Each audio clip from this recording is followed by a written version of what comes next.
स्वागत है। आज हम एक ऐसे विचार की गहराई में उतर रहे हैं जो सुनने में तो बड़ा सरल लगता है, लेकिन जिसके मायने मतलब बहुत गहरे हैं। विचार है, यह क्षण ही एकमात्र समय है जो मौजूद है। हाँ। हमारे पास एक स्रोत है जो समय के बारे में हमारी जो समझ है ना, उसे चुनौती देता है। खासकर ये वर्तमान पल के असाधारण महत्व पर जोर देता है। हाँ, और ये बात बहुत सच है कि हम अक्सर या तो गुजरे कल की यादों में खोए रहते हैं या फिर आने वाले कल की चिंता में, है ना? बिल्कुल। तो ये स्रोत हमें जैसे जगाने की कोशिश कर रहा है कि भाई, असली जिंदगी, असली शांति वो तो बस इसी पल में है। तो चलिए आज इसी विचार की परतें खोलते हैं, देखते हैं कि ये हमें अतीत के बोझ से मुक्त होकर शांति पाने में कैसे मदद कर सकता है। और ये वाकई एक दिलचस्प विरोधाभास है जो आपने कहा ना। हम समय के प्रवाह में जीते हैं, योजनाएं बनाते हैं, अतीत से सीखते भी हैं, ये सब सच है। लेकिन ये स्रोत तर्क देता है कि मनोवैज्ञानिक रूप से हम अक्सर अभी की जो वास्तविकता है उससे कटे रहते हैं। अच्छा। हाँ, और स्रोत इस बात को समझाने के लिए कुछ बहुत ही प्रभावशाली उपमाओं का इस्तेमाल करता है और एक व्यक्तिगत परिवर्तनकारी अनुभव भी बताता है।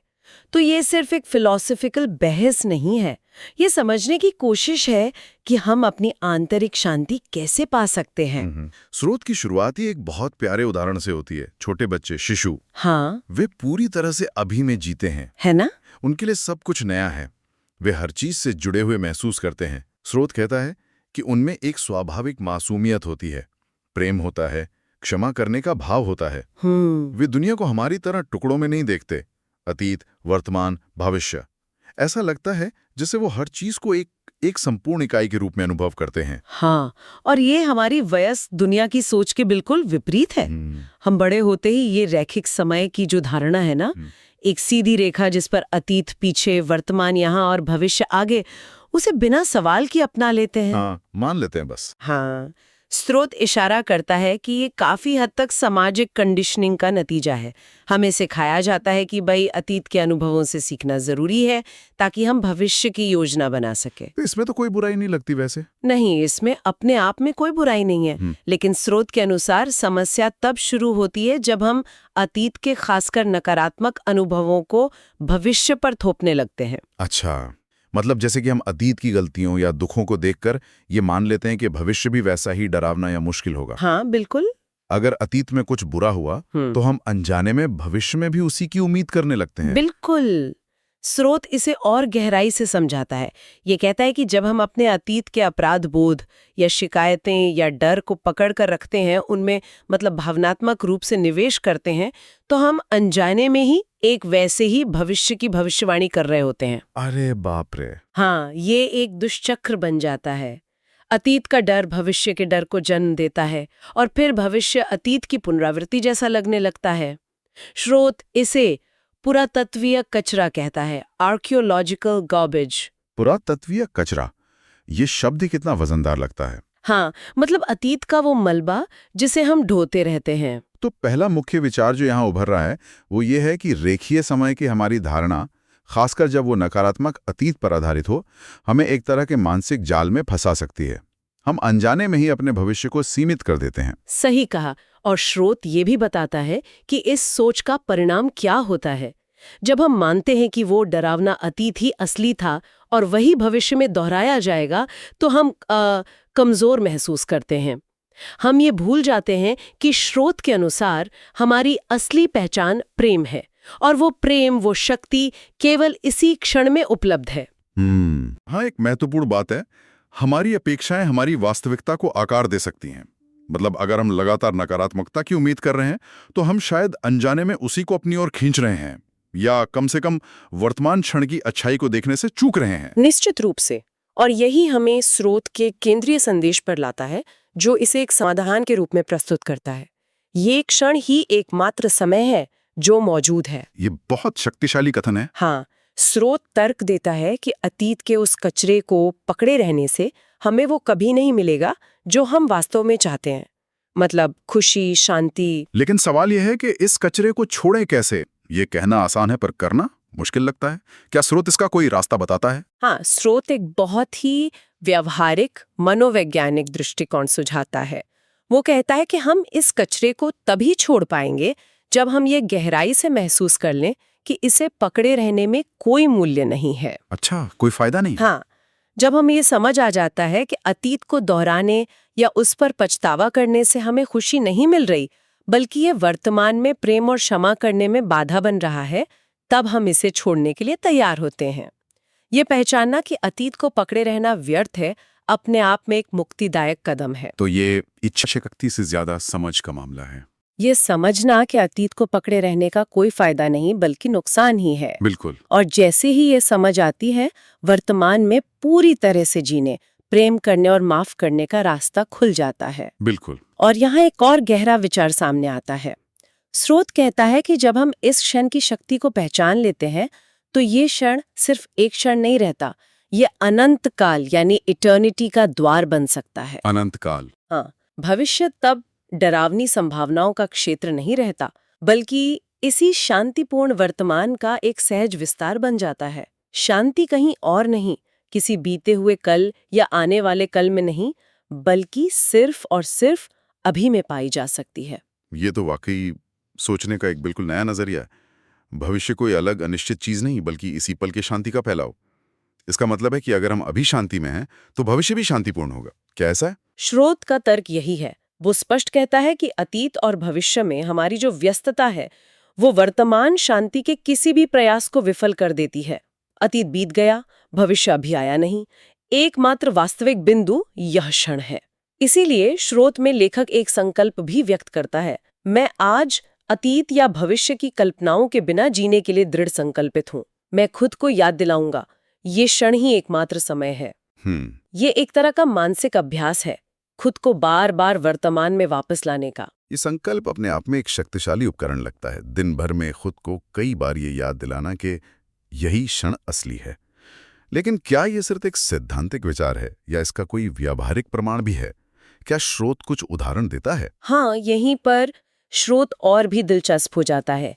ये सिर्फ सिद्धांत नहीं देता, बल्कि एक वास्तविक जीवन का उदाहरण भी प्रस्तुत करता है, कैरल नाम की एक नर्स के पत्र के माध्यम से। अच्छा, कैरल? हाँ, लेखक ने कैरल के साथ इस विचार पर चर्चा की थी कि कैसे उपचार यानी डर को छोड़कर आंतरिक शांति पाना एक पल में हो सकता है, इन एन इंस्टेंट। कैरल ने बाद में एक पत्र लिखकर अपने अनुभव को साझा किया। हाँ, मैंने पढ़ा।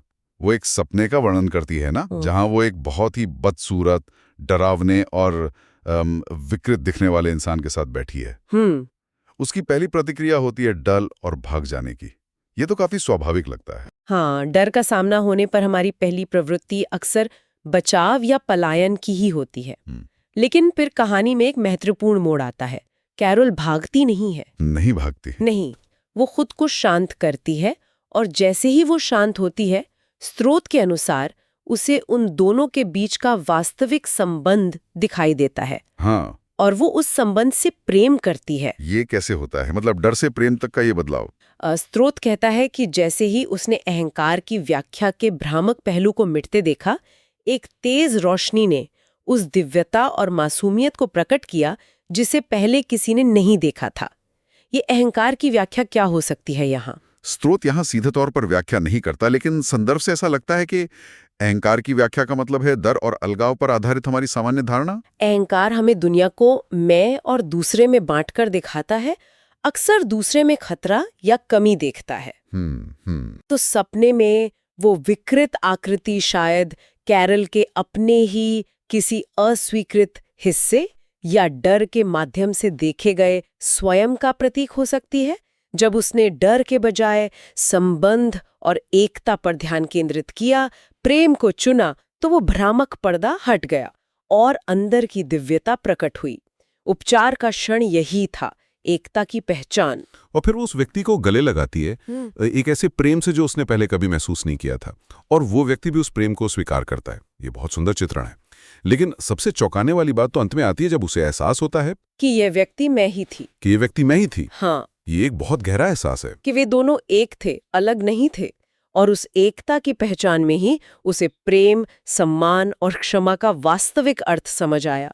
ये इस विचार को रेखांकित करता है कि बाहरी दुनिया में, खासकर जिसे हम नकारात्मक रूप से देखते हैं, वो अक्सर हमारे अपने भीतर का ही प्रतिबिंब होता है। सही। और सच्चा उपचार बाहरी परिस्थितियों को बदलने से नहीं, बल्कि अपनी आंतरिक दृष्टि को बदलने से, एकता को पहचानने और उसे प्रेम से स्वीकार करने से आता है।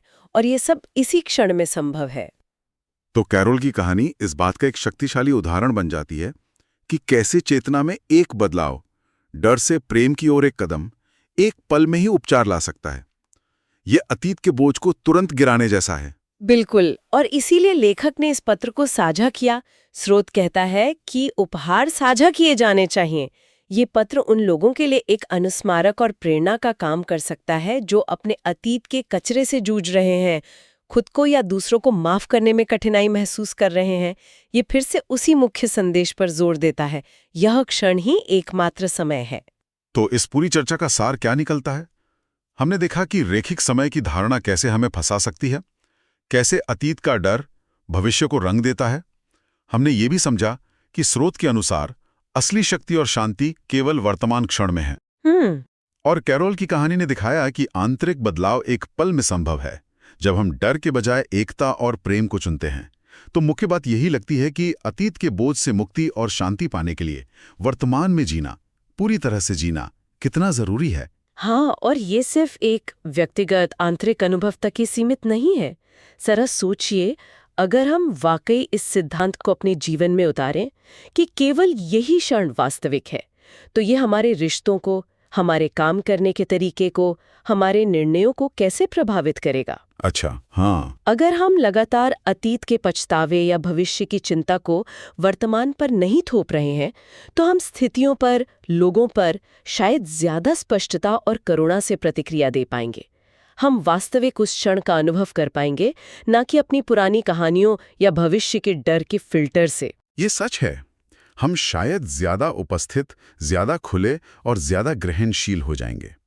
अतीत की छाया या भविष्य की धुंध में जीने के बजाय हम उस एकमात्र समय में जिएंगे जो वास्तव में मौजूद है।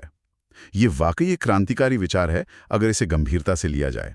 बिल्कुल, और यहीं पर हम श्रोताओं के लिए एक विचार छोड़ सकते हैं। स्रोत का केंद्रीय दावा है, यह क्षण ही एकमात्र समय है जो मौजूद है। अगर ये सच है, तो अपना पूरा ध्यान, अपनी पूरी चेतना यहाँ और अभी पर केंद्रित करने से किसी की आंतरिक दुनिया कैसे बदल सकती है, और इससे भी आगे ये बाहरी दुनिया के साथ किसी की बातचीत को कैसे बदल सकता है। इस पर गहराई से विचार करना दिलचस्प हो सकता है कि इस एक जागरूकता का हमारे दैनिक जीवन के हर पहलू पर क्या प्रभाव पड़ सकता है।